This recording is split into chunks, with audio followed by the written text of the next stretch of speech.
Bulatkan tekad, kuatkan hati, negeri ini memanggilmu kawan.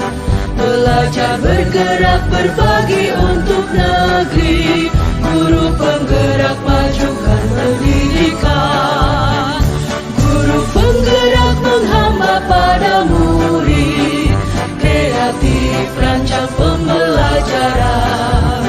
Hargai potensi, tingkatkan prestasi. Lahirkan profil pelajar Pancasila. Belajar, bergerak, berbagi untuk negeri. Kita menjalin kolaborasi.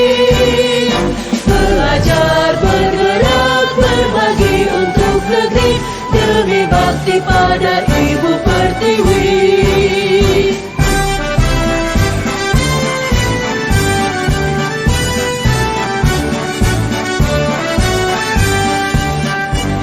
Bulatkan tekad, kuatkan hati, negeri ini memanggilmu kawan. Belajar, bergerak, berbagi untuk negeri. Guru penggerak, majukan pendidikan. Guru penggerak menghamba pada murid. Kreatif, rancang pembelajaran.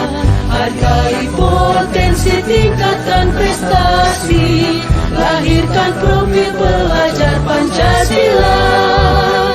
Belajar, bergerak, berbagi untuk negeri. Kita menjalin kolaborasi. Belajar, bergerak, berbagi untuk negeri. Demi bakti pada Ibu Pertiwi. Belajar, bergerak, berbagi untuk negeri. Kita menjalin kolaborasi. Belajar, bergerak, berbagi untuk negeri. Demi bakti pada Ibu Pertiwi. Demi bakti pada Ibu Pertiwi.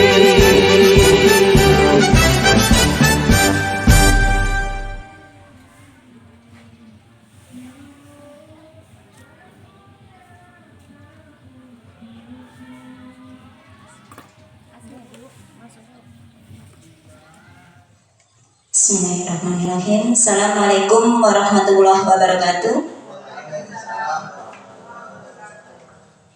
Yang saya hormati Bapak Adi Winata selaku Kepala SD Negeri 3 Wai Serdang, Bapak Ibu Guru Dewan Guru SD 3 Wai Serdang yang berbahagia. Alhamdulillah syukur di siang hari ini kita bisa berkumpul di sini dalam rangka diseminasi budaya positif di SD Negeri 3 Wai Serdang.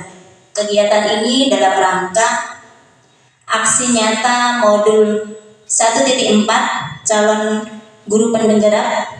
Ya, baiklah, di sini akan saya bacakan susunan acara aksi nyata diseminasi budaya positif di SD Negeri 3 Wai Serdang 20 Agustus 2024. Acara yang pertama pembukaan, berikutnya materi.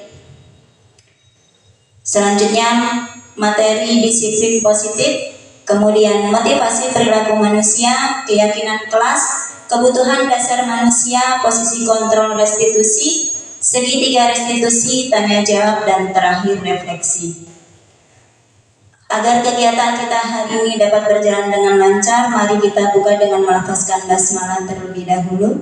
Bismillahirrahmanirrahim. Kemudian dilanjutkan acara berikutnya pembukaan, sambutan sekaligus pembukaan oleh Bapak Adi Winata.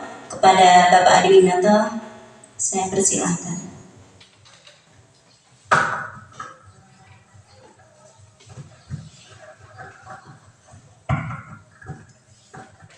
Bismillahirrahmanirrahim. Assalamualaikum warahmatullahi wabarakatuh. Bapak Ibu Dewan Guru SD Negeri 3 Wai Serdang yang saya hormati, bil khusus Bapak Ibu calon guru penggerak SD Negeri 3 Wai Serdang, saya banggakan pada kesempatan ini adalah proses aksi nyata diseminasi budaya positif di SD Negeri 3 W Serdang sebagai kelengkapan administrasi untuk kegiatan calon guru penggerak. Mudah-mudahan di awal kegiatan ini semua kegiatan dimudahkan, dilancarkan, tidak ada hambatan sehingga proses GGP dari SD 3 W Serdang ini akan lebih mudah mencapai ataupun menyelesaikan tugas-tugasnya. Dan harapannya setelah selesai dan mendapatkan sertifikat dari GGP, Bapak Ibu sekalian bisa menerapkan untuk selamanya. Jadi bukan hanya sekedar mendapatkan predikat guru penggerak, itu harapan saya. Sehingga sekolah kita benar-benar bisa menjadi sekolah favorit ataupun sekolah pilihan dari masyarakat di Bumi Harapan dan di desa-desa sekitarnya. Dengan mengucap Bismillahirrahmanirrahim, kegiatan ini resmi saya buka.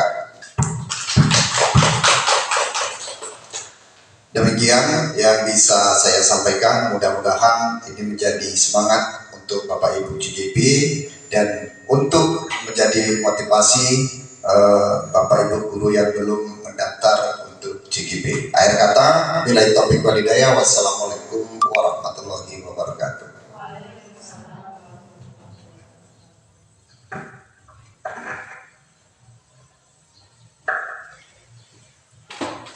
Kami ucapkan terima kasih kepada Pak Adi Minato yang telah membuka dan memberikan sambutannya pada kegiatan diseminasi kita hari ini. Jadi Bapak Ibu, diseminasi budaya positif ini kegiatan seperti yang kita ketahui bersama. Jadi calon guru penggerak di sekolah kita ada 4 ya, yaitu Ibu Retno Susilowati, Ibu Dian Novitasari, Ibu Tri Nursanti, dan saya sendiri Heria. Ini kegiatan kita ya, pembukaan, kemudian tadi sambutan dari Bapak Kepala Sekolah, kemudian penyampaian materi, tanya jawab dan refleksi, kemudian penutup. Yuk kita senyum selama 30 detik dulu untuk merefleksi. Senyumnya senyum yang tulus ya, dari hati kita. Jadi biar kegiatan kita dapat kita nanti ambil pelajarannya bersama, dan mudah-mudahan memberikan kebermanfaatan untuk diri kita juga untuk sekolah kita ke depannya. Ini kesepakatan kelas kita hari ini, menjadi pendengar yang baik, menghargai pendapat peserta, memberikan kesempatan berbicara. Apa ada yang mau ditambahkan? Mungkin Bapak Ibu ada usul? Apa cukup? Cukup ya. Kesepakatan kita hari ini di kegiatan diseminasi ini.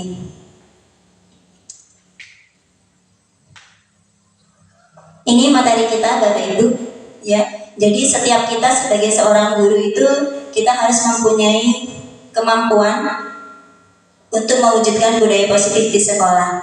Dan konsep-konsep dari inti dari budaya positif itu sendiri ada 6. Disiplin positif, kemudian kebutuhan dasar manusia, perilaku, motivasi perilaku manusia, posisi kontrol, restitusi, keyakinan kelas atau sekolah, dan segitiga restitusi. Disiplin positif. Jadi disiplin positif itu merupakan suatu cara ya, penerapan disiplin yang mengajarkan anak bertanggung jawab dan menumbuhkan kesadaran diri berdasarkan nilai-nilai kebajikan. Jadi coba kita akan membuat satu ilustrasi ya Bapak Ibu. Coba Bapak Ibu genggamkan, kepalkan tangan Bapak Ibu ya.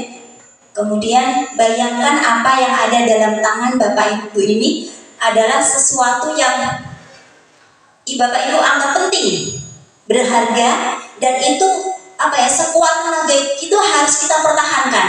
Sekuat jiwa kita harus kita pertahankan, dan jangan sampai lepas. Kemudian bayangkan dalam genggaman kita ini ada teman atau saudara kita ataupun orang-orang di sekitar kita ingin membuka apa di dalam genggaman kita. Dan suatu tenaga teman kita akan bisa jadi memarahi, memenuhi kita, bisa jadi menggelitik, mengintimidasi kita, atau bahkan menggoda kita, membujuk kita, memberikan uang yang mungkin itu menggiurkan bagi kita agar kita bisa membuka kepalan tangan kita. Ya.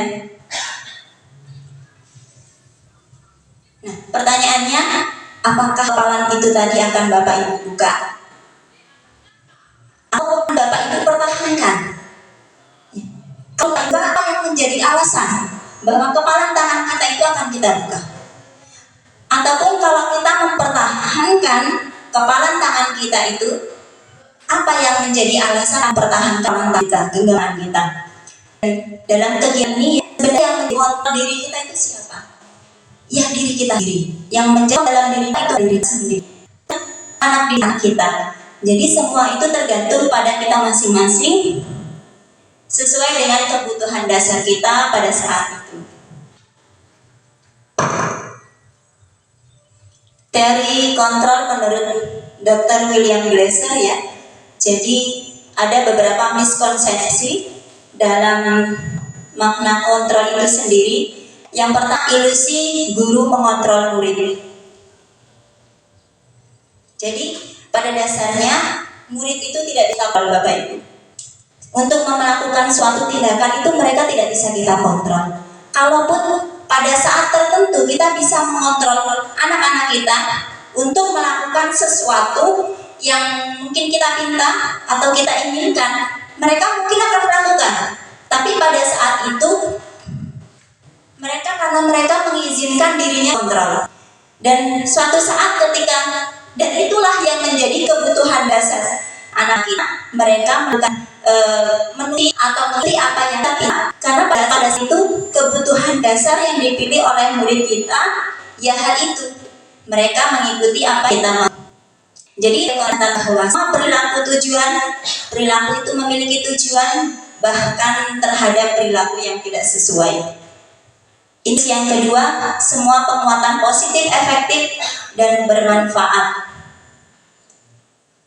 Penguatan positif, bujukan. Kadang kita merayu anak kita untuk belajar tidak peringkat. Hal itu kita bentuk kontrol kita. Pada saat itu murid mengulangi dari perilaku tertentu dan mengikuti apa yang kita minta. Itu adalah sebuah usaha. Dalam jangka waktu tertentu bisa jadi murid akan menyadari bahwa dia itu dikontrol dan menolak bujukan atau murid itu tergantung dari pendapat guru itu sendiri. Ilusi yang ketiga yaitu kritik dan orang merasa bersalah dapat membuatkan karakter. Sebenarnya itu ilusi, membuat orang bersalah. Kadang kita membuat anak itu merasa bersalah. Contohnya gini, ya Allah nak, kok kamu terlambat terus toh? Kamu senang ya ibu dimarah bapak kepala sekolah?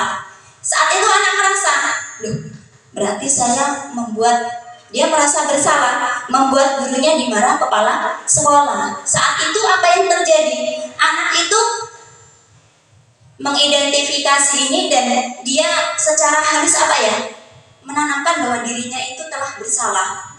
Jadi pikiran negatif yang ada dalam diri anak.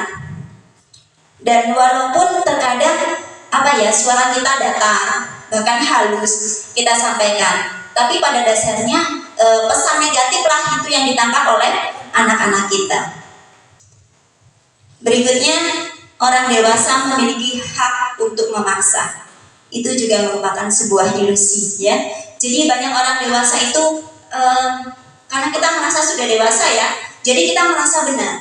Anak-anak kita memiliki saya bertanggung jawab, anak-anak kita harus nurut dengan kita gitu ya. Jadi apapun yang dilakukan itu harus diterima selama ada sebuah kemajuan berdasarkan sebuah pengukuran kinerja. Nah ini yang mendasari kita kadang kita berbuat dengan anak-anak kita, karena mungkin bisa jadi kita ingin perilaku kita sebagai guru itu baik, dinilai baik oleh anak-anak kita, maka anak harus nurut dengan kita. Seperti kadang kita ya. Jadi pada saat kita orang dewasa akan menyadari bahwa perilaku itu tidak efektif untuk jangka waktu yang panjang, dan sebuah hubungan permusuhan akan terbentuk. Jadi ternyata hal tersebut dampaknya itu bisa buat anak malah memiliki rasa permusuhan dengan kita. Ya, jadi bagaimana kita bisa merubah paradigma stimulus respon ya kepada teori kontrol? Stephen R. Covey menyatakan bahwa bila kita ingin membuat kemajuan perlahan, sedikit-sedikit ubahlah sikap kita, perilaku kita. Namun bila kita ingin memperbaiki cara-cara utama kita, maka kita perlu mengubah kerangka acuan kita.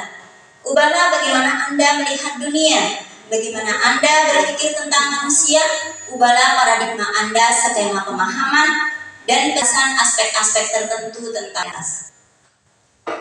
Ini pandangan tentang dunia menurut stimulus respon teori kontrol ya. Jadi kalau menurut stimulus respon, realitanya kebutuhan semua manusia itu sama. Tapi menurut teori kontrol berbeda. Kemudian semua orang itu melihat sesuatu itu sama. Sedangkan menurut teori kontrol berbeda. Setiap orang itu memiliki gambaran atau pandangan atau pendapat yang berbeda. Menurut stimulus respon, kita mencoba mengubah orang agar berpandangan sama dengan kita. Sama anak kita juga kadang kita menganggap lupa mereka itu masih anak-anak. Kita berpikir mereka itu harus seperti kita kadang-kadang ya. Dan kalau menurut teori kontrol, kita berusaha memahami pandangan orang lain tentang dunia. Jadi ada rasa lebih ke sana ya. Kita memahami bahwa orang itu punya pandangan beda-beda. Perilaku buruk dilihat sebagai suatu kesalahan. Itu menurut respon stimulus atau stimulus respon ya. Sedangkan menurut teori kontrol, kalau orang melakukan sebuah kesalahan atau sebuah hal buruk itu ada alasan, ada contoh dia melakukan hal tersebut. Kemudian orang lain bisa mengontrol saya. Dan menurut yang kita adalah kita sendiri. Saat dapat menunjukkan sedangkan menurut teori kontrol, kolaborasi dan konsensus itu menciptakan pilihan. Jadi ada kesepakatan itu berikan yang disepakati bersama. Kemudian model berpikir malah, sedangkan di teori itu berpikirnya menang. Makna kata disiplin ini ada tulisan dari Ki Hajar.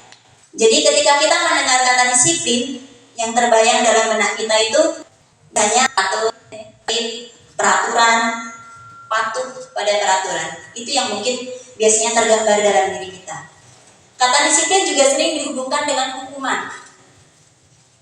Hal berbeda.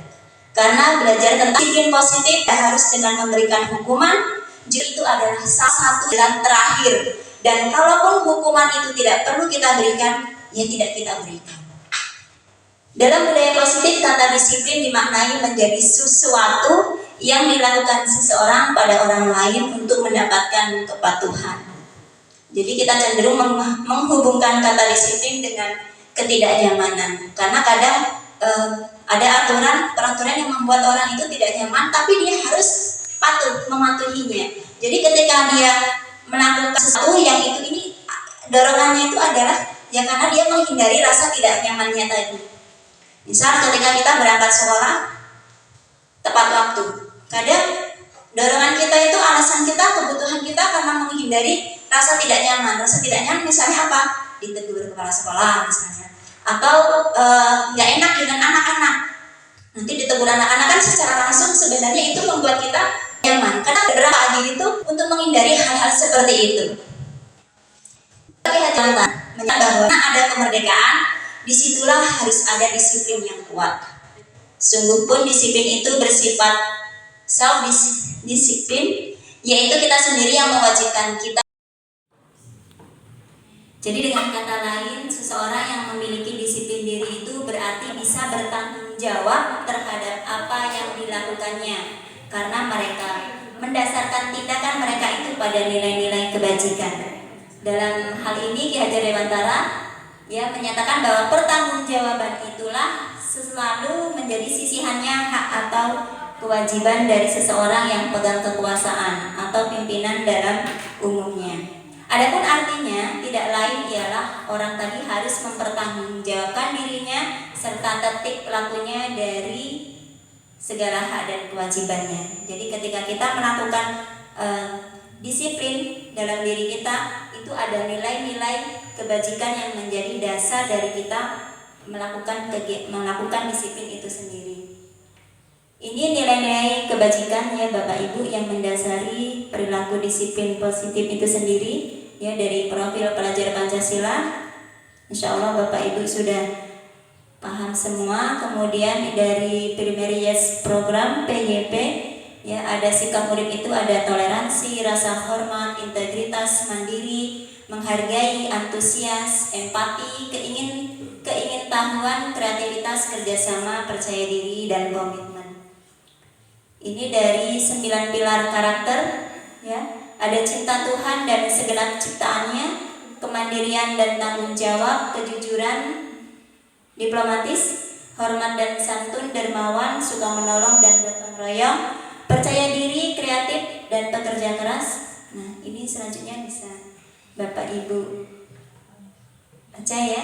Ini yang petunjuk seumur hidup dan keterampilan hidup seperti dapat dipercaya, lurus hati, pendengar yang aktif, tidak merendahkan orang lain, memberikan yang terbaik dari diri. Jadi ketika kita bersama anak-anak kita juga seperti itu.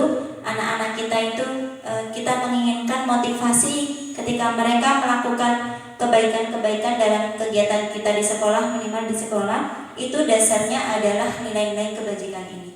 Nilai-nilai kebajikan universal itu adalah nilai-nilai yang dianggap baik dan itu tidak memandang suku, ras, agama.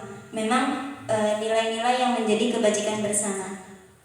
Kemudian ini nilai-nilai kebajikan dari petunjuk hidup. Kemudian the 7 essential virtues ya, building moral intelligence. Itu ada empati, suara hati, kontrol diri, rasa hormat, kebaikan, toleransi, dan keadilan.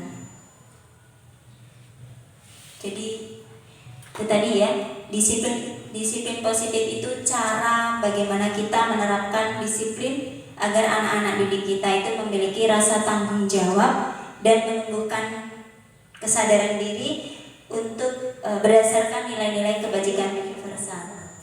Disiplin positif ini lebih ke arah disiplin diri yang mengontrol diri dalam melakukan segala tindakan. Jadi motivasi yang kita harapkan dalam anak didik kita itu adalah motivasi intrinsik, motivasi yang datang dari dalam dirinya, bukan motivasi yang datang dari luar. Anak datang tepat waktu karena mereka biar tidak dimarah ibu gurunya, bukan itu. Atau anak mengerjakan tugas biar tidak dimarah ibu gurunya, bukan itu yang kita harapkan. Tapi ketika mereka melakukan tugas, melaksanakan tugas yang kita berikan, itu pada dasarnya adalah agar motivasi tanggung jawab yang ada dalam diri anak itulah yang nantinya kita harapkan. Nih, saya tutup dengan pantun. Pergi berlayar ke samudra Hindia, perahu hidup dayung jangan. Mari membuka diri, belajar bersama budaya positif di lupa jangan. Sekian dari saya, terima kasih. Baik, demikian materi budaya positif Bapak Ibu dari saya. Terima kasih banyak atas segala perhatiannya, dan materi selanjutnya akan dilanjutkan oleh Ibu Diana Vitasari tentang motivasi perilaku manusia dan keyakinan kelas. Kepada Ibu Diana Vitasari kami persilahkan.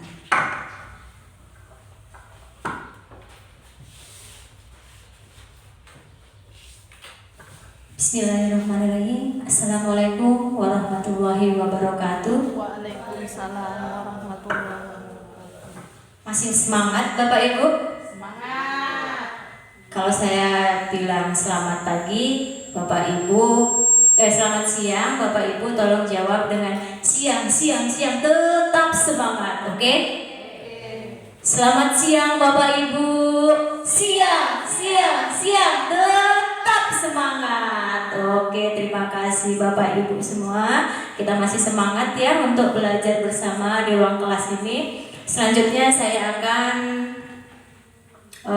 menyampaikan materi tentang motivasi perilaku manusia hukuman, penghargaan, dan restitusi. Sebelumnya akan saya tanyakan kepada Bapak Ibu. Bapak Ibu di sini pernah nggak melakukan sesuatu hal, tetapi Bapak Ibu melakukannya karena takut dimarahi? Pernah? Ada yang pernah? Pernah semua kita di sini ya.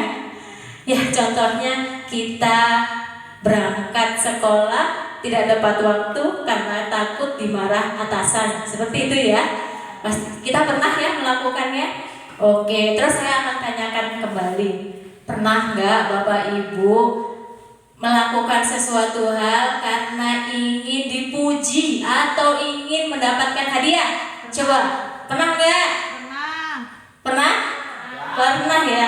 Oke, iya. Nah, di sini saya akan menjelaskan tentang perilaku manusia atau motivasi perilaku manusia yang sudah saya berikan contoh itu tadi. Nah, di sini motivasi perilaku manusia itu ada 3, Bapak Ibu. Yang pertama, untuk menghindari ketidaknyamanan atau hukuman. Ini tadi yang saya berikan contoh pertama. Motivasi karena menghindari ketidaknyamanan atau hukuman. Ini adalah motivasi paling rendah. Ya, karena di sini dia melakukan sesuatu hal karena dia takut akan hukuman. Jadi ini adalah motivasi paling rendah. Nah, biasanya orang yang punya motivasi ini dalam dirinya akan bertanya, apa yang akan saya dapatkan apabila saya tidak melakukannya? Jadi kalau saya nggak berangkat disiplin, apa yang akan saya dapatkan nantinya? Hukuman apa yang akan saya dapatkan? Seperti itu. Motivasi yang kedua yakni untuk mendapatkan penghargaan atau imbalan dari orang lain. Ini motivasi ini satu tingkat dari motivasi yang pertama. Dia melakukan sesuatu hal karena ia ingin mendapatkan pujian atau hadiah. Orang yang mempunyai motivasi ini dalam dirinya akan bertanya, apa yang akan saya dapatkan apabila saya melakukannya? Jadi, saya apabila mendapatkan ini, apa yang saya akan dapatkan? Hadiah apa yang akan saya terima? Pujian apa yang akan saya dapatkan? Seperti itu. Dan motivasi manusia yang ketiga yakni untuk menjadi orang yang mereka inginkan dan menghargai diri sendiri dengan nilai-nilai yang mereka percaya.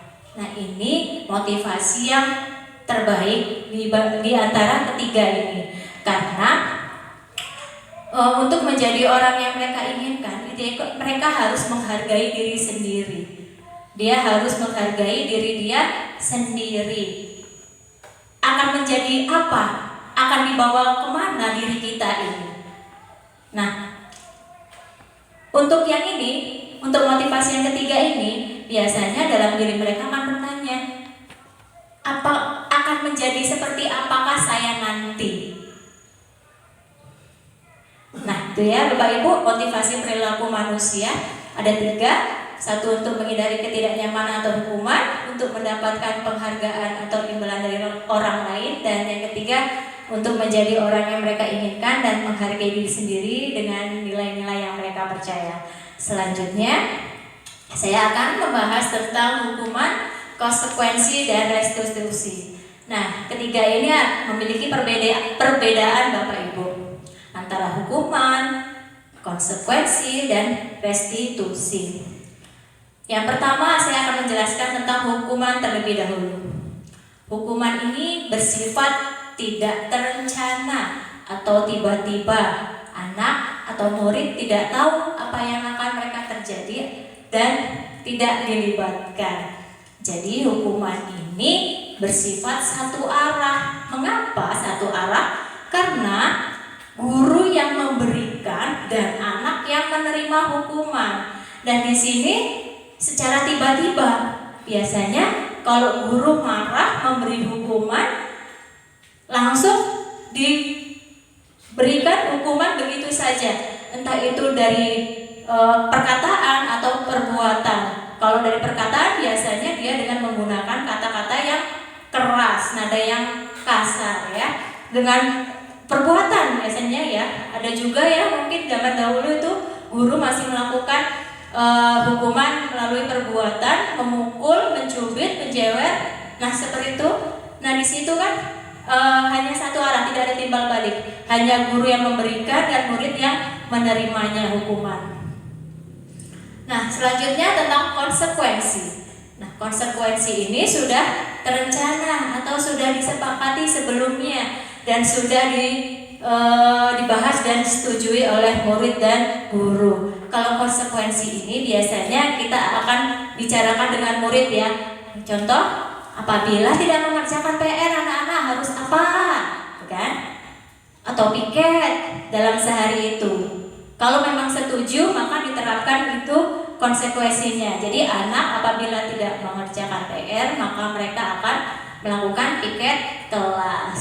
Seperti itu. Selanjutnya restitusi. Restitusi adalah proses menciptakan kondisi bagi murid untuk memperbaiki kesalahan mereka sehingga mereka bisa kembali pada kelompok dengan karakter yang lebih kuat. Nah ini restitusi ini adalah tindakan yang paling tepat karena dia memperbaiki kondisi siswa agar siswa itu tersebut bisa percaya akan dirinya dan dia dapat menyelesaikan masalahnya mereka sendiri tanpa adanya dorongan atau faktor eksternal.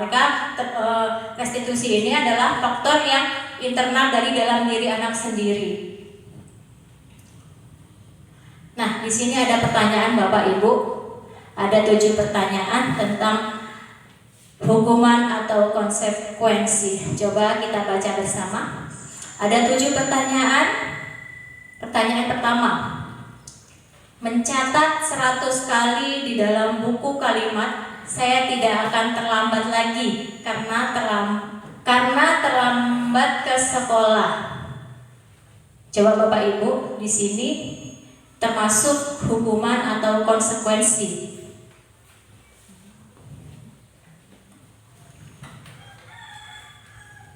Bisa menjawab? Itu ada nomor 1, mencatat 100 kali dalam buku kalimat saya tidak akan terlambat lagi karena terlambat ke sekolah. Termasuk hukuman atau konsekuensi Bapak Ibu? Hukuman, iya. Nomor 2, lari mengelilingi lapangan basket 2 kali karena terlambat hadir di sekolah. Hukuman atau konsekuensi?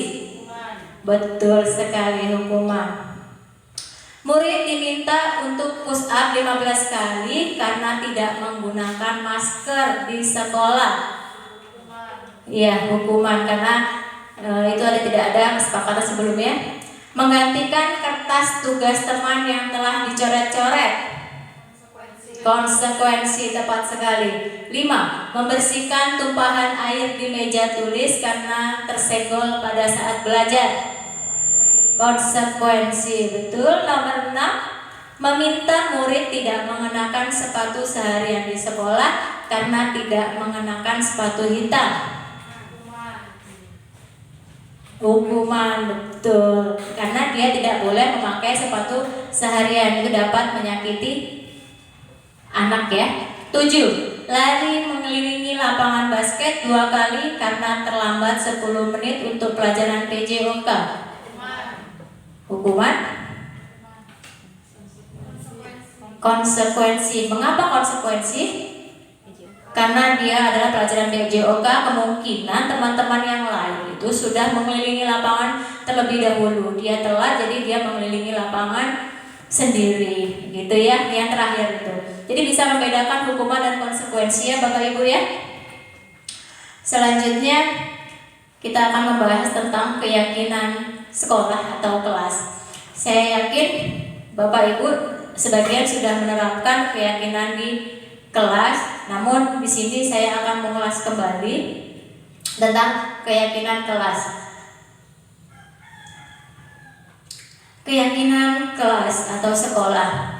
Guru berperan dalam mewujudkan terbentuknya keyakinan kelas dengan kesepakatan antara guru dan murid.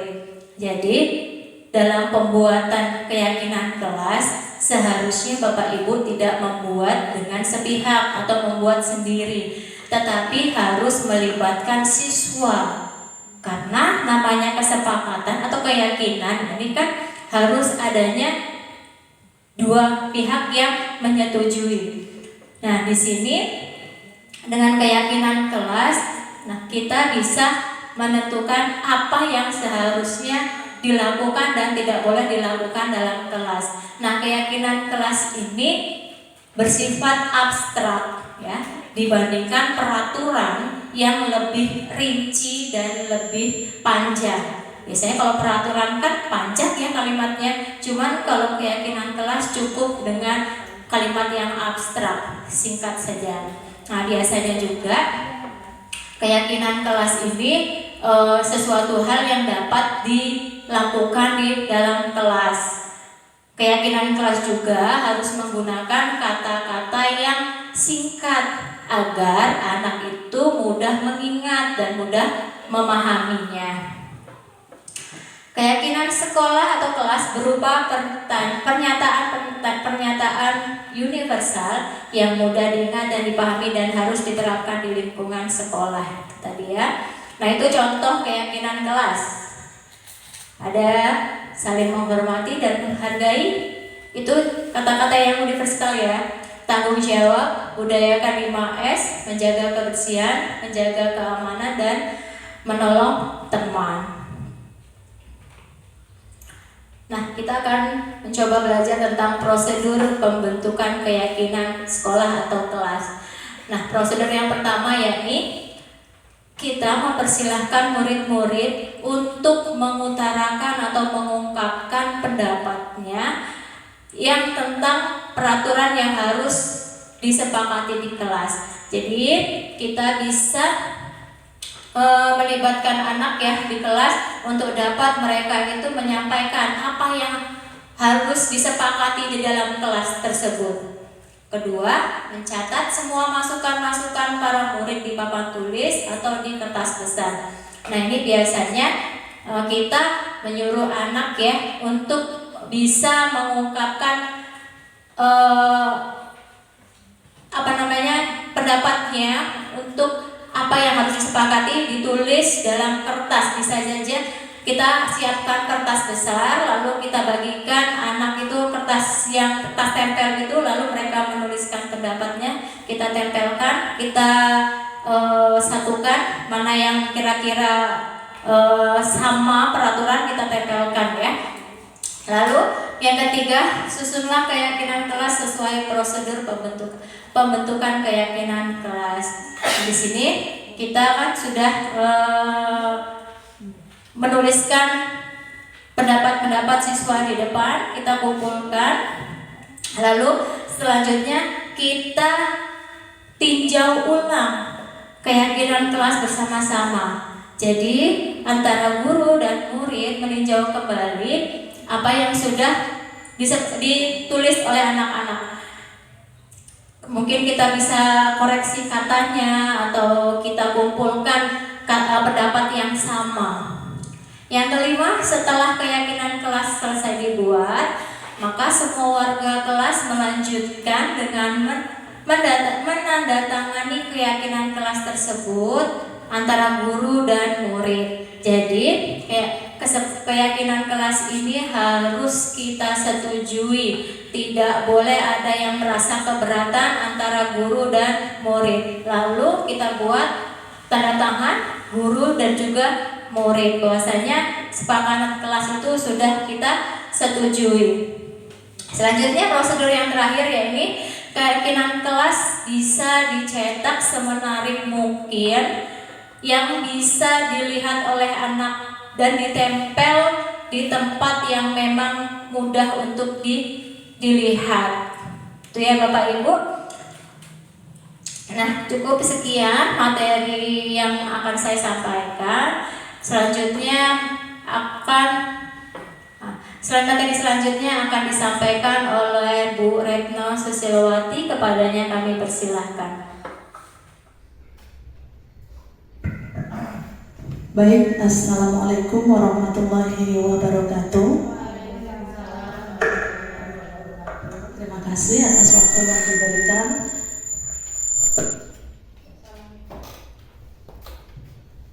Baik Bapak Ibu, hari ini saya mendapatkan tugas untuk menyampaikan materi tentang kebutuhan dasar manusia dan posisi kontrol restitusi. Yang pertama, kebutuhan dasar manusia. Baik Bapak Ibu, di kelas biasanya kita mendapatkan beberapa siswa yang kadang-kadang membuat masalah. Ada saja, baik di kelas yang masih rendah ataupun di kelas tinggi. Ketika seorang murid melakukan perbuatan yang bertentangan dengan nilai-nilai kebajikan atau melanggar peraturan, hal ini sebenarnya dikarenakan mereka gagal memenuhi kebutuhan dasar mereka. Nah, apa saja kebutuhan dasar yang dimiliki manusia? Kebutuhan dasar manusia itu ada 5 macam. Yang pertama, kebutuhan untuk bertahan hidup, kebutuhan akan kasih sayang dan rasa diterima, penguasaan, kebebasan, dan kesenangan.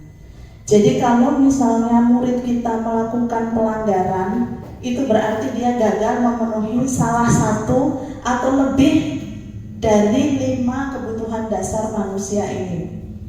Untuk lebih jelasnya, mari kita lihat studi kasus berikut ini. Kasusnya adalah Ibu Mirta, ya, Ibu Mirta, wali kelas 1 SD Negeri 3 Waiserdang, sedang bingung menghadapi ulah salah satu murid di kelasnya, namanya Doni.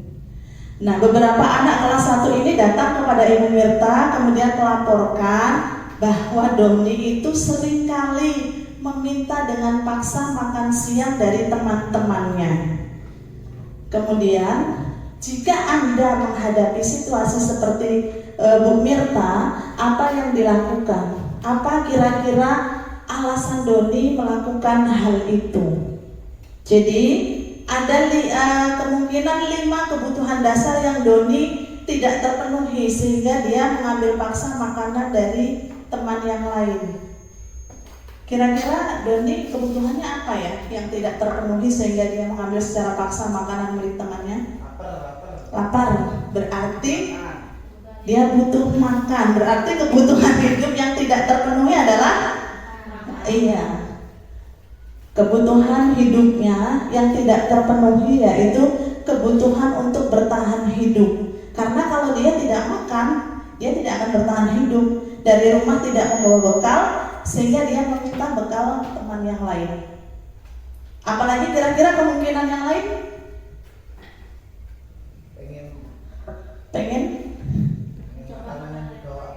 Pengen makanan yang dibawa temennya. Tiap hari Doni dibawakan bekal hanya mie misalnya, atau makanan cepat saji yang lain-lain karena ibunya tidak sempat membawakan makanan. Sedangkan melihat teman yang lain, oh itu ada sayur kangkung, yang di sana ada bacem tempe, jadi pengen makanan yang lain. Sehingga Doni mengambil makanannya, makanan temannya. Nah, kira-kira kebutuhan hidup yang mana yang tidak terpenuhi kalau alasan Doni mengambil karena kepengen makanan temannya?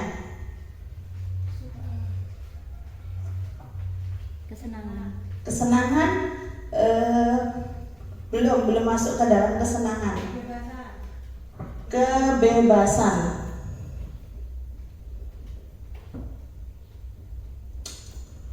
Nah ini, dia bosan dengan bekal makanan yang dibawakan ibunya dari rumah, sehingga Doni itu meminta punya temannya yang lain. Jadi Doni gagal memenuhi kebutuhan dasarnya berupa kebebasan. Kemudian kalau misalnya ditanya lagi, Doni menjawab dia senang kalau temannya memperhatikan dia. Kalau biasanya apalagi anak kelas 1, Bu, Doni ngambil makanan saya, lapor ke kantor atau di rumah seperti itu. kemudian gurunya lapor ke orang tuanya Doni, sehingga Doni itu merasa diperhatikan. Berarti kebutuhan dasar yang ingin dipenuhi oleh Doni adalah perhatian dan kasih sayang, seperti itu. Nah, kalau jawaban Doni adalah dia senang kalau temannya itu takut sama dia, takut pada Doni, sehingga dia memaksa teman untuk berikan pada saya, kalau enggak awas, seperti itu. Jadi dia berusaha menjadi seperti pemimpin dari semuanya. Berarti kebutuhan dasar yang ingin dipenuhi adalah penguasaan atau kekuasaan. Selanjutnya, kebutuhan dasar yang lain, apabila Doni menjawab, saya iseng aja kok Bu, saya senang kalau lihat teman-teman saya itu marah atau nangis dan lain sebagainya. Berarti kebutuhan dasar yang ingin dipenuhi adalah kebutuhan dasar kesenangan, seperti itu. Jadi sebagai seorang pendidik, seyogianya kita tahu apa alasan murid kita melakukan pelanggaran terhadap aturan. Jadi sebenarnya siswa tersebut sedang ingin memenuhi kebutuhan dasarnya yang 5 tadi. Ada kebutuhan bertahan hidup, rasa cinta dan kasih sayang, penguasaan, kemudian kesenangan dan kebebasan, seperti itu. Kemudian untuk materi selanjutnya yaitu posisi kontrol restitusi. Nah, apabila ada siswa yang melakukan kesalahan, kita sebagai pendidik punya tanggung jawab untuk bisa menyelesaikan permasalahan yang dilakukan murid kita. Apalagi seorang murid itu masih membutuhkan orang dewasa sebagai penuntun. Jadi, sebagai seorang guru, kita punya beberapa posisi kontrol yang bisa mendisiplinkan siswa dengan cara yang paling baik. Baik, ada 5 posisi kontrol kita sebagai guru. Yang pertama, guru sebagai penghukum. Kemudian, guru sebagai pembuat rasa bersalah, guru sebagai teman, guru sebagai pemantau, dan yang paling baik di antara ke-5 posisi tersebut adalah guru sebagai manajer. Oke, kita lihat kasusnya. Saat kita guru, kemudian berperan sebagai penghukum, kita akan melakukan peran yang seperti ini. Biasanya kita atau guru itu bisa jadi melakukan hukuman fisik. Apalagi zaman dulu. Kalau sekarang kita sudah tidak diperkenankan lagi untuk melakukan hukuman fisik. Zaman dulu, guru itu bisa melakukan hukuman fisik, bisa saja menjewer atau menyuruh muridnya berdiri di depan sampai pembelajaran selesai, atau lari keliling lapangan, push up dan lain sebagainya. Nah, saat seorang guru itu berperan sebagai penghukum, biasanya dia akan menggunakan bahasa yang keras, sambil matanya melotot, nunjuk-nunjuk ya, dengan kalimat-kalimat yang keras, patuhi aturan saya atau awas kamu ya, seperti itu kalimat-kalimat yang dilontarkan oleh seorang penghukum. Kemudian hukuman-hukuman yang diberikan seperti tadi yang sudah disampaikan Bu Dian itu sebenarnya tidak ada dalam kesepakatan. Jadi hukumannya itu bersifat tiba-tiba gitu. Anak terlambat, keliling dulu lapangan 10 kali misalnya. Nah, itu sebagai seorang penghukum tidak akan menerima alasan apapun dari muridnya. Begitu murid melakukan kesalahan, maka guru tersebut akan menghukum siswa tersebut walaupun tidak ada kesepakatannya. Posisi yang kedua, posisi kontrol sebagai pembuat rasa bersalah. Nah, yang ini biasa dilakukan untuk memberikan rasa tidak enak hati dari siswanya, dari muridnya. Gurunya tidak membentak-bentak, malah kadang menggunakan bahasa yang halus. Jadi menciptakan keheningan supaya siswa yang tadi melakukan kesalahan itu merasa sangat bersalah. Gimana sih nak, kamu gak kasihan toh sama bu guru, nanti bu guru yang dimarah kepala sekolah dan lain sebagainya. Jadi dengan tidak menggunakan kata keras pun kita dapat membuat siswa merasa tidak enak hati Kemudian murid itu akan biasanya menyimpan rasa sesalnya itu, tapi kemudian sewaktu-waktu dia bisa saja meledak rasa marahnya. Tuh. Selanjutnya posisi kontrol sebagai teman. Nah ini ada sisi positif, ada sisi negatifnya jika seorang guru berperan sebagai teman. Sebagai teman, guru tidak marah-marah, malah kadang-kadang terkesan cengengesan. Kemudian mencarikan alasan supaya siswa tersebut tidak terlihat bersalah. Itu apabila guru mengambil posisi kontrol sebagai teman. Contoh kalimatnya, ayo bantulah demi Bapak, bantu ya. Tuh. Atau kamu ingat nggak bantuan Bapak yang kemarin? Sekarang tolong ya bantu Bapak atau bantu Ibu untuk melakukan ini. Gitu. Kemudian ya udah kali ini nggak apa-apa, besok jangan diulang lagi ya.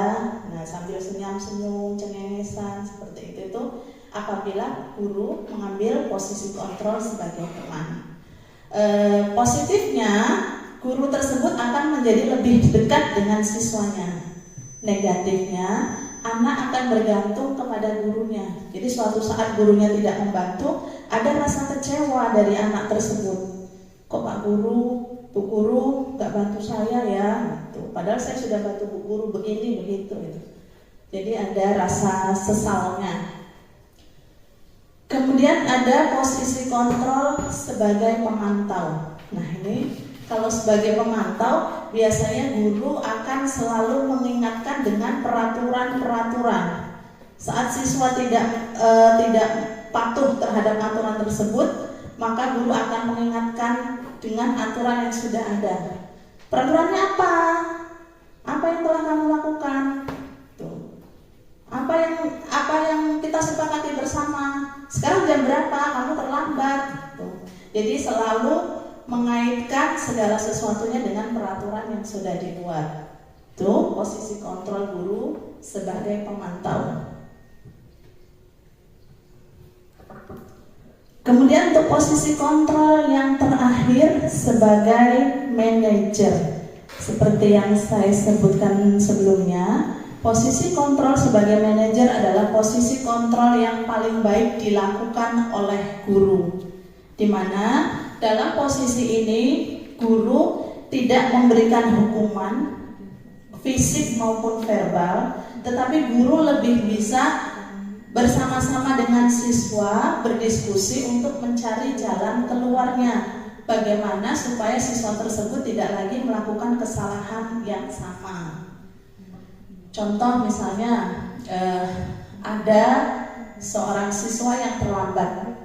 Nah, nada suara guru sebagai seorang manajer itu tulus, tidak keras, tidak terlalu lemah, tetapi bahasa tubuhnya juga tidak kaku. Misalnya, Andi, kamu tahu nggak ini sekarang jam berapa?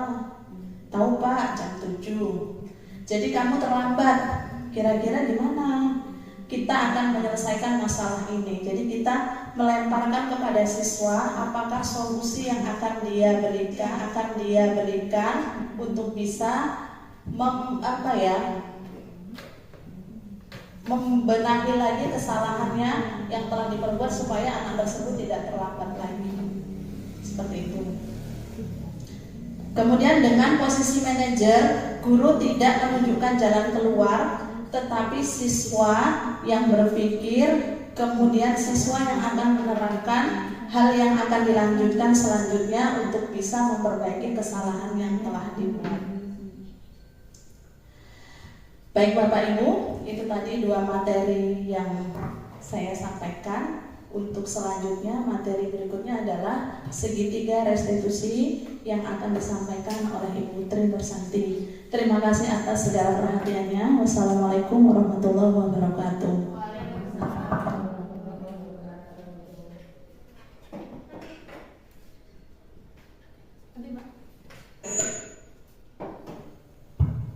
Yang pertama tadi sudah disampaikan, yaitu disiplin positif. Yang kedua, motivasi perilaku manusia.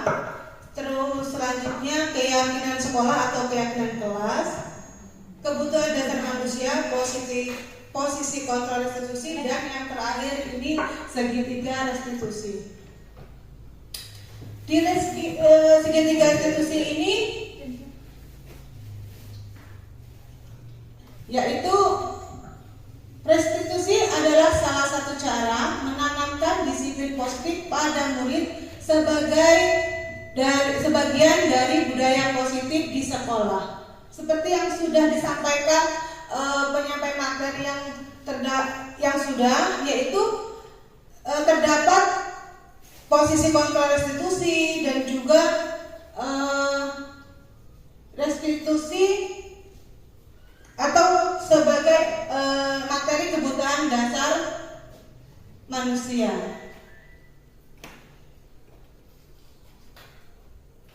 Segitiga restitusi di sini yaitu sisi yang pertama yaitu menstabilkan identitas. Pada tahap ini bertujuan untuk menjaga agar siswa tidak merasa terancam atau dipermalukan.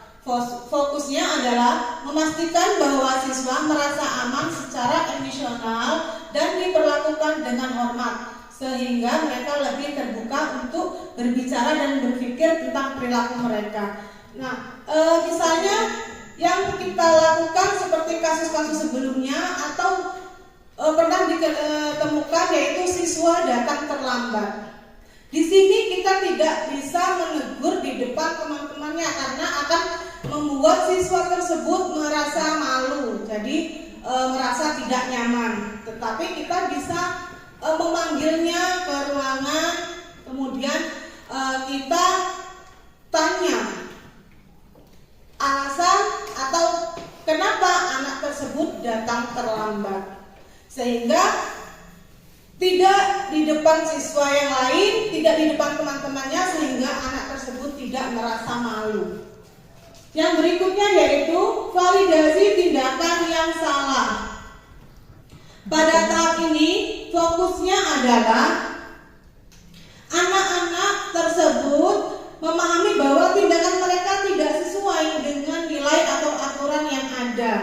Ini bukan tentang menghukum, tetapi lebih tentang membantu siswa melihat dampak dari tindakan mereka.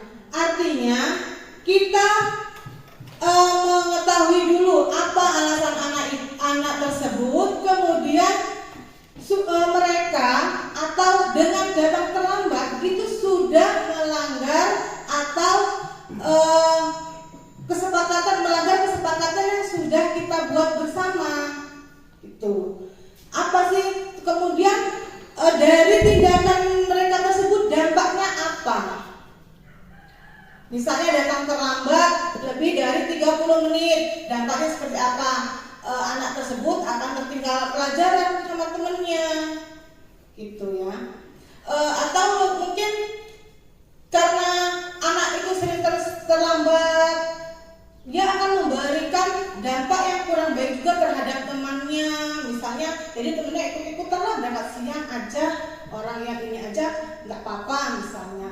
Tetapi jadi dari tindakan memvalidasi tindakan yang salah berarti anak tersebut telah melanggar kesepakatan kelas yang sudah dibuat bersama, baik dari siswanya, gurunya, atau keluarga atau warga yang ada di kelas tersebut. Yang ketiga yaitu menanyakan keyakinan.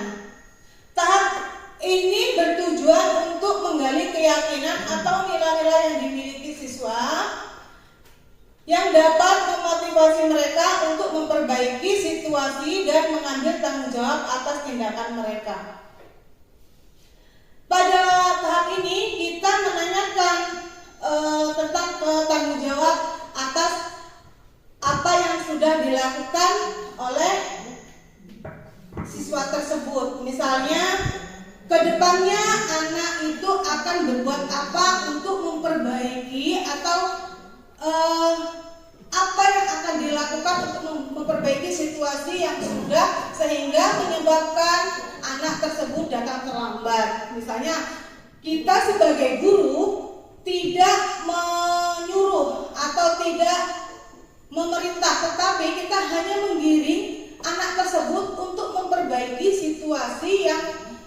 sudah dilakukan, misalnya dia akan lebih bangunnya lebih pagi dengan cara kalau misalnya tidurnya kemalaman, dia akan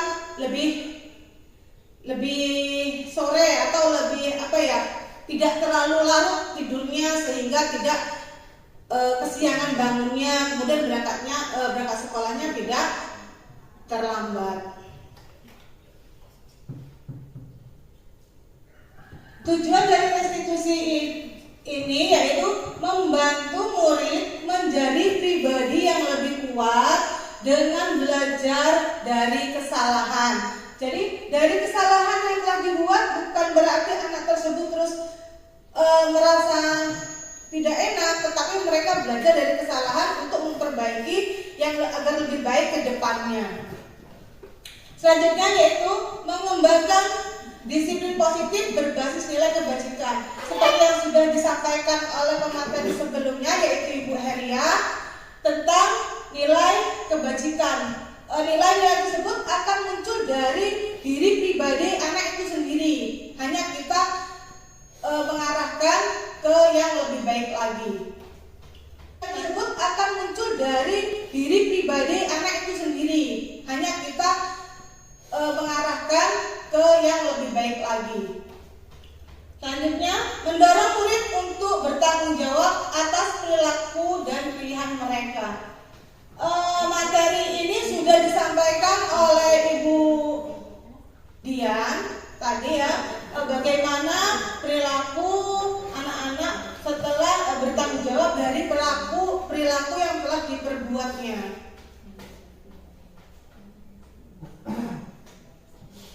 Selanjutnya, karakteristik restitusi.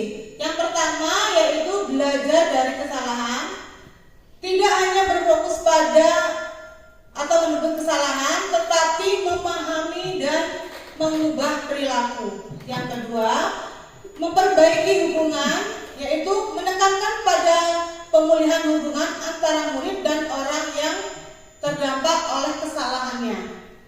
Yang ketiga, tawaran atau bukan paksaan. Restitusi bersifat sukarela, murid diberi kebebasan untuk memilih menyelesaikan masalah mereka sendiri. Selanjutnya yang keempat yaitu evaluasi diri. Melibatkan refleksi internal, murid merenungkan dampak tindakan mereka dan bagaimana mereka ingin berkembang. Yang kelima, mengenali kebutuhan dasar. Murid memahami kebutuhan dasar di balik perilaku mereka seperti rasa cinta, kebebasan, atau rasa aman. Yang keenam yaitu fokus pada solusi dan karakter. Mendorong murid untuk mencari solusi dan menguatkan karakter, bukan sekedar menyelesaikan masalah. Jadi pada intinya murid itu di sini murid tidak dituntut untuk melakukan hukuman, tetapi murid didorong untuk mencari solusi dari permasalahan yang dihadapinya dan menguatkan karakter, bukan sekedar hanya menyelesaikan masalah, tetapi mereka akan lebih memperdalam lagi karakter yang ada, tentunya yang baik agar lebih baik lagi ke depannya.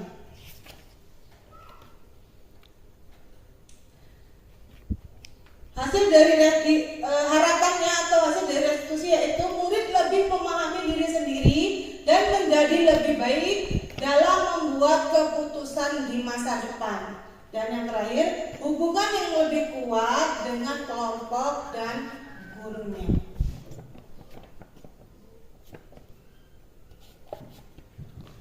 Untuk materi restitusi hanya demikian dapat saya sampaikan. Saya kembalikan kepada Ibu Heria. Waktu dan tempat, persilakan.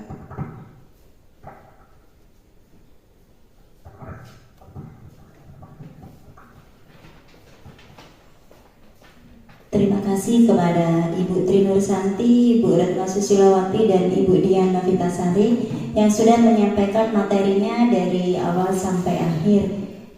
Mari kita lanjut ke sesi berikutnya, itu sesi tanya jawab. Mungkin dari pemaparan materi yang sudah disampaikan tadi ada unek-unek yang ingin disampaikan tentang disiplin positif itu sendiri. Kami persilahkan.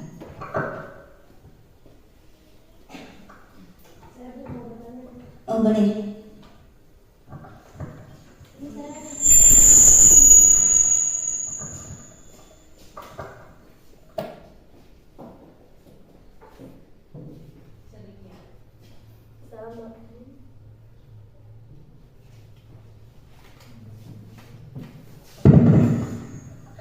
Assalamualaikum warahmatullahi wabarakatuh. Waalaikumsalam warahmatullahi wabarakatuh. Bu, saya mau bertanya ya Bu. Sebutkan nama dan kelasnya, Bu. Saya Ibu Mirta Apriani, kelas 1. Saya mau bertanya Bu, dari tadi hasil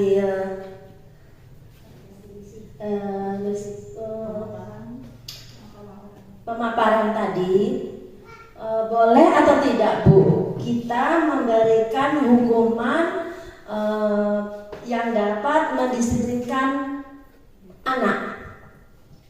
Itu aja Bu pertanyaan saya. Terima kasih. Wassalamualaikum warahmatullahi wabarakatuh. Waalaikumsalam. Waalaikumsalam warahmatullahi wabarakatuh. Terima kasih Bu Mirta dari guru kelas 1. Pertanyaannya, bolehkah kita mendisiplinkan anak dengan memberikan hukuman? Intinya seperti itu ya Ibu ya. Boleh atau tidak hukuman? Untuk hal ini akan dijawab oleh Ibu Dian Novitasari. Kepada Ibu Dian Novitasari, saya persilahkan.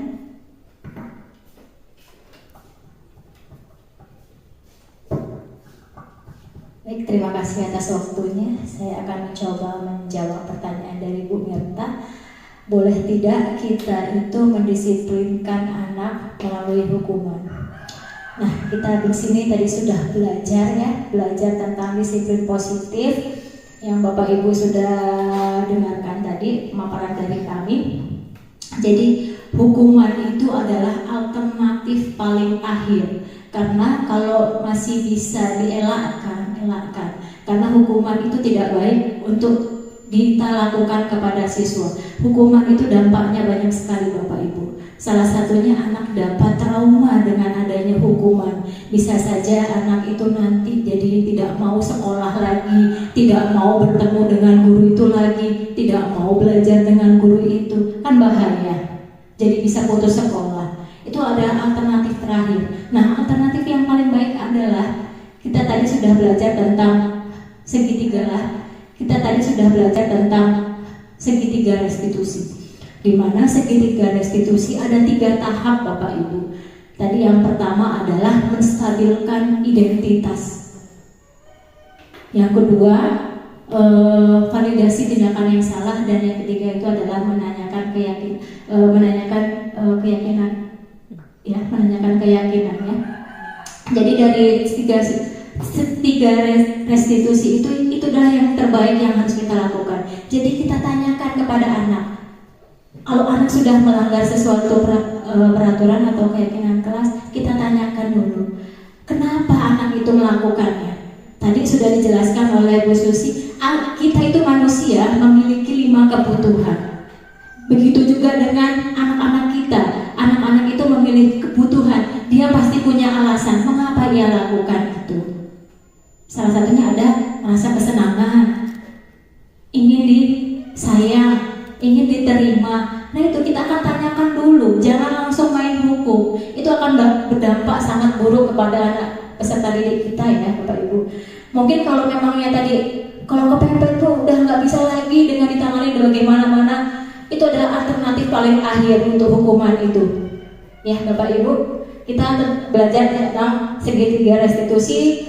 coba Bapak Ibu terapkan dulu segitiga restitusi itu di kelas apabila ada siswa yang melanggar peraturan atau melanggar keyakinan kelas. Itu ya Bapak Ibu. Bagaimana Bu Mirta dengan jawaban saya?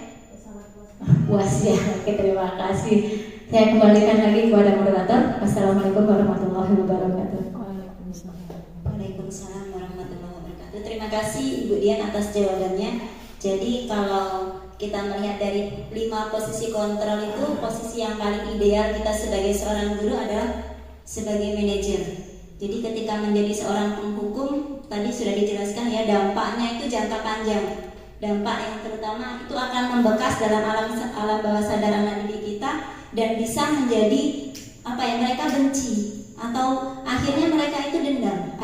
Pada akhirnya bisa memiliki rasa dendam dengan gurunya. Baik, pertanyaan kedua, silakan.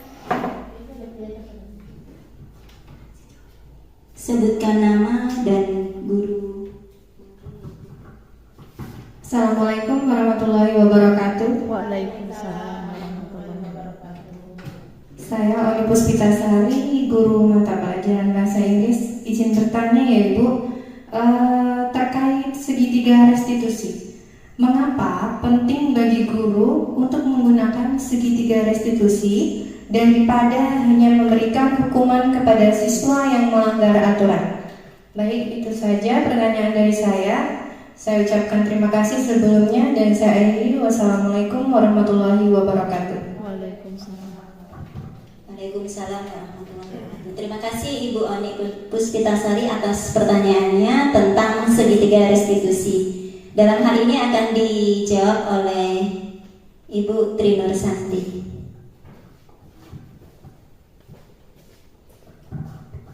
Baik, terima kasih atas pertanyaannya tadi Ibu Oni ya. Pertanyaan tadi, mengapa guru harus menggunakan segitiga restitusi? Mengapa guru harus menggunakan segitiga restitusi?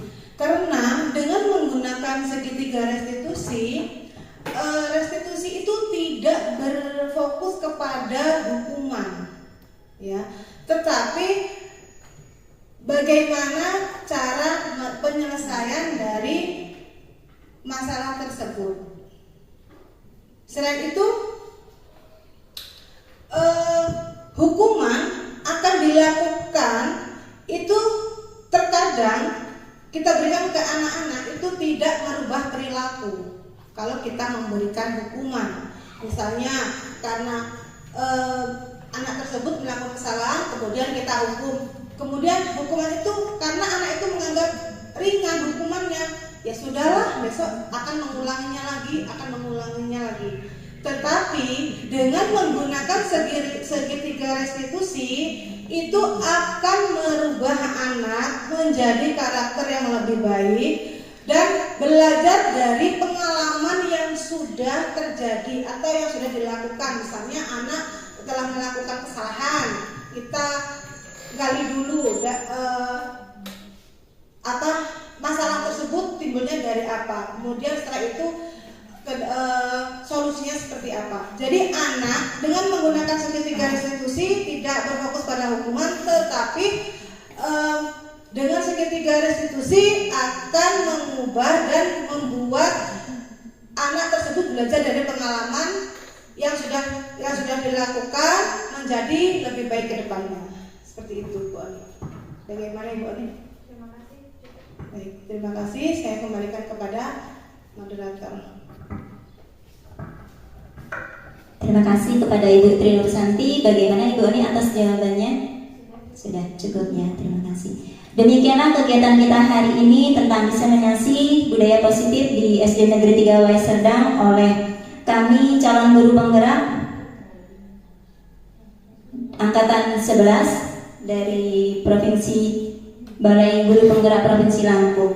Dan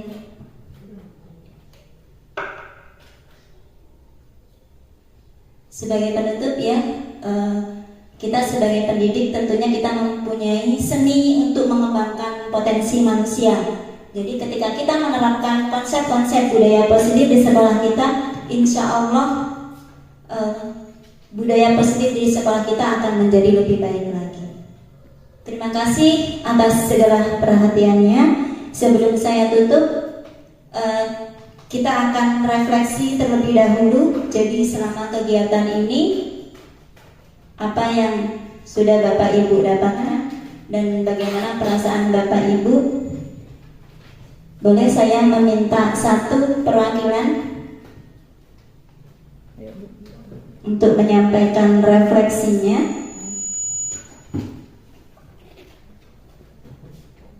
Bu Ani?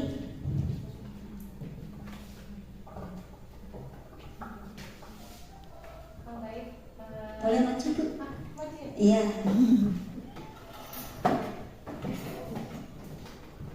Sudah digambarkan bagaimana Mohon izin ya Ibu-Ibu, setelah dari kegiatan ini yang saya dapatkan yaitu tentunya pembelajaran baru ya tentang disiplin positif, tentang segitiga restitusi, banyak hal baru yang kita dapatkan di sini. Tentu saja kami semua merasakan senang dengan pembelajaran hari ini. Terima kasih buat semua calon guru penggerak. Itu saja yang dapat saya sampaikan. Terima kasih. Boleh tepuk tangannya. Terima kasih Bu Oni atas refleksinya dari kegiatan kita hari ini. Mohon maaf atas segala kekurangan dan kesalahan. Terima kasih atas segala perhatian. Saya simpulkan mudah-mudahan disiplin positif dapat lebih baik di sekolah kita. Saya akhiri, wabillahi taufiq wal hidayah. Wassalamualaikum warahmatullahi wabarakatuh. Waalaikumsalam warahmatullahi wabarakatuh.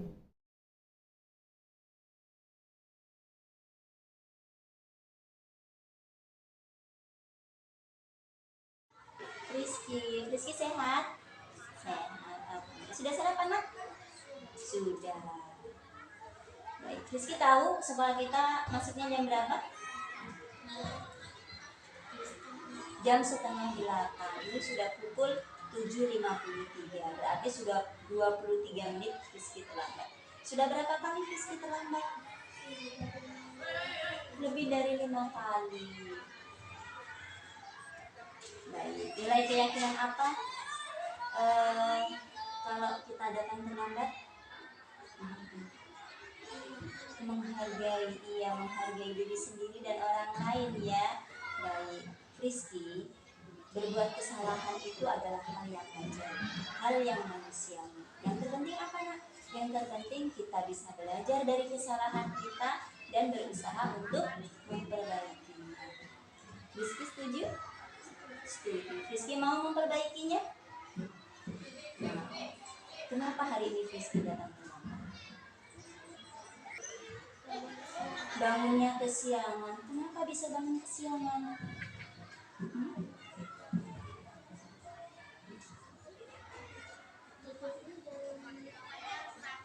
Tidurnya jam 10 malam. Kenapa tidur jam 10 malam sampai malam-malam?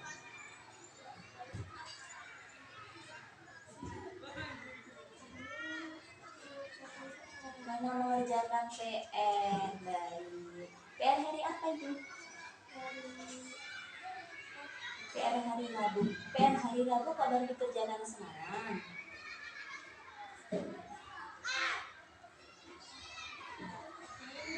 Lupa. Baik. Apa yang akan Rizky lakukan biar besok Rizky tidak datang terlambat lagi? Bangunnya harus pagi-pagi. Bagaimana caranya Rizky biar bisa bangun pagi? Tidurnya jangan malam-malam. Baik, apa yang akan Rizky lakukan jika ada PR dari guru? Jika ada PR langsung dikerjakan, berarti pulang dari sekolah, apa yang akan Rizky lakukan?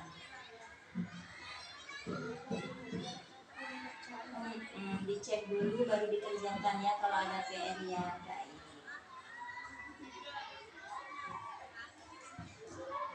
Ada lagi yang bisa Rizky lakukan biar besok tidak datang terlambat lagi? Cukup. Baiklah, sekarang Rizky boleh kembali ke kelas, belajar sama teman-teman ya.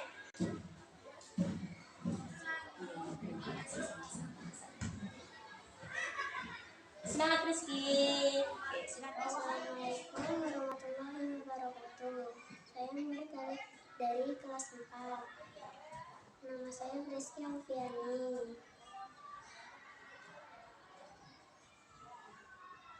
Waktu saya datang sekolah terlambat, perasaan saya malu dan takut. Kemudian saya ngobrol sama ibu Delia. Perasaan saya menjadi lega dan bahagia karena saya sudah mendapatkan cara atau solusi agar saya tidak datang terlambat lagi. Terima kasih Bu Delia. Assalamualaikum